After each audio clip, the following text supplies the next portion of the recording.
It amazes me how much hot air has, over the years, gone into arguments about which day of the week is the proper one on which to rest, in accordance with the Ten Commandments. This is particularly silly when you know that there is no day of the week mentioned in the entire Bible, at least not any English day of the week. In Hebrew, they are just called first day, second day, etc., up to 7 days, and then you start over. So, which day is the seventh day? Well, it's wherever you land after counting to 7 since the last time you had a rest. A 7-day cycle is all that the Ten Commandments prescribe. No mention of where to start your counting.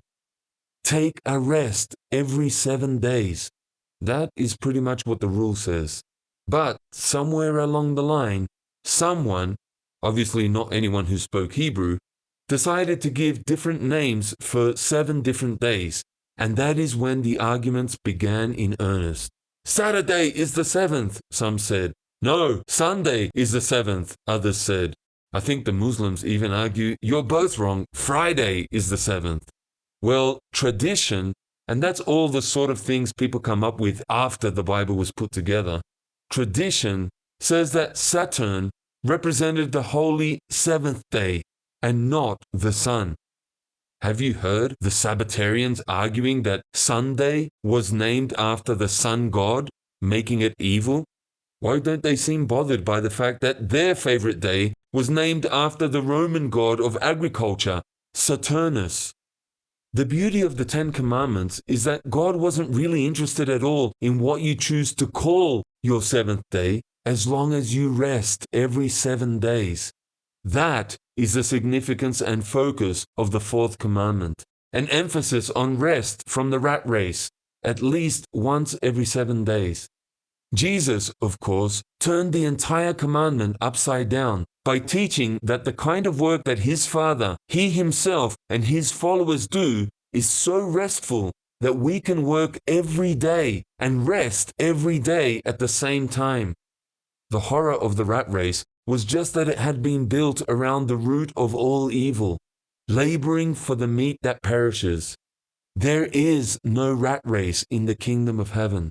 When all those people who labor for the meat that perishes break the yoke or curse that the devil has put on mankind ever since the fall, and when we take up the yoke that Jesus offers, where he worries about our material needs and we just concentrate on things like faith and love, when we do that, we will discover real rest for our soul.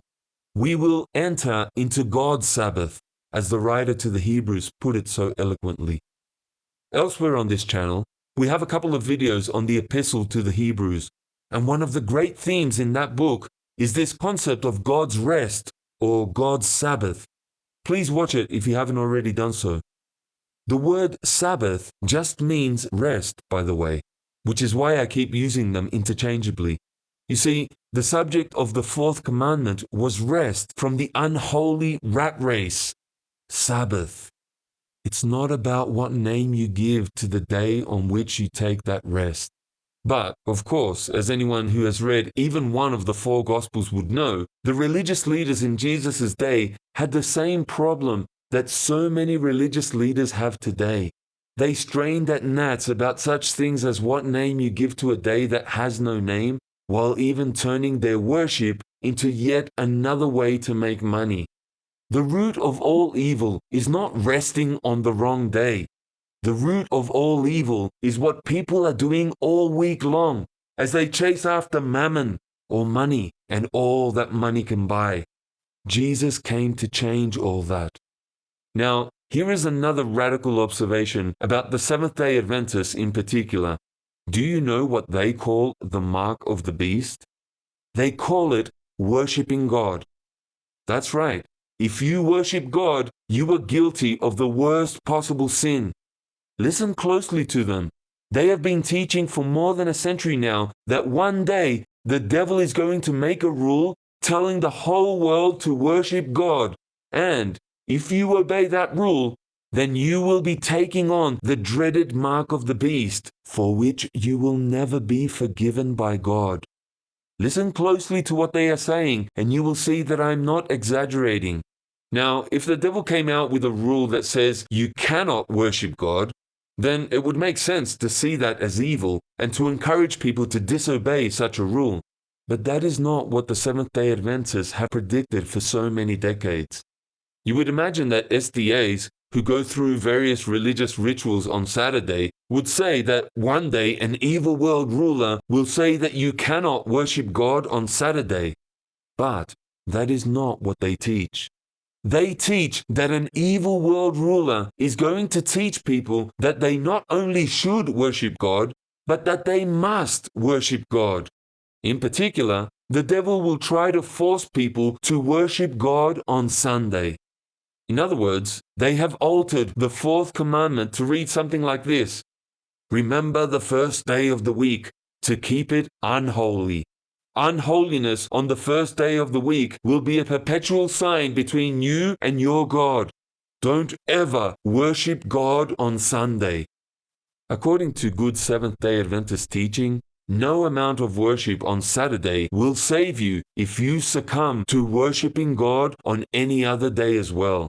For the command, as they understand it, is not just that you must be unholy on Sunday, but that you should be unholy every other day except Saturday. That is just how far they have gone in turning the entire command inside out. Well, there you have it. Two ridiculous teachings that are both fundamentally unscriptural and both totally inconsistent with what is actually written in the Ten Commandments. One is that the Bible supposedly says to worship God on Saturday, when it never says that. And the other is that God says not to worship Him any other day.